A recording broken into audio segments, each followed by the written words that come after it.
There have been some major developments in Myanmar, also known as Burma, as anti-junta forces has struck several significant blows against the military regime that seized power in a coup in February 2021. On the 30th of March, the Karen National Liberation Army, the KNLA, launched a major attack against the town of Hpapun, one of the most important remaining strongholds of junta forces in eastern Myanmar.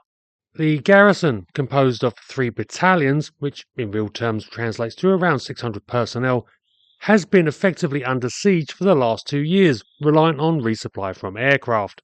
The KNLA massed probably the most considerable force they have fielded for a single operation in the last couple of decades, including numbers of heavy mortars, mainly recently captured from the junta itself.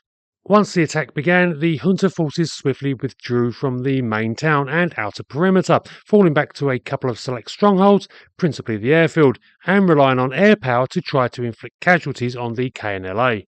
This seems to have largely failed, with many of those killed and injured by the waves of airstrikes being largely civilians who elected to stay in the town after it was abandoned by the military. The KNLA is now besieging the remaining strongpoints and, rather wisely, waiting for the optimum time of their choosing to launch further assaults to reduce them.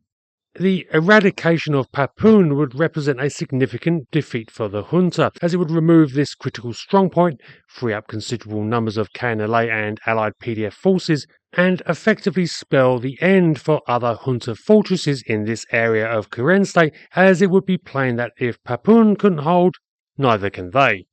But it isn't just on the peripheries that the junta is feeling increased pressure. Indeed, on the 4th of April, a blow was struck at their very heart. The National Unity Government claims that their PDF drone forces struck the capital of Naypyitaw itself with a total of 29 kamikaze drones. 16 apparently targeted the junta headquarters, while another 13 struck the nearby Ayla airbase.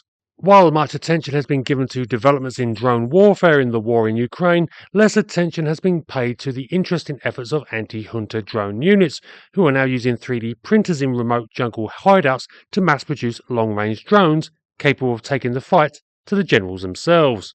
If I get the opportunity, I would love to do a follow-up video on the anti-junta drone forces, though they are, understandably, cautious with their security and capabilities. But regardless, despite their continued use of indiscriminate air power and support from certain nations, the days of Myanmar's military junta do appear to be closing to their inevitable end. As a further addendum, I'd just like to apologise if there's any background noise that I'm unable to bleach out from my recording, but I am currently out and about. Have a good one, folks, and I shall try to keep you updated on the situation as it develops.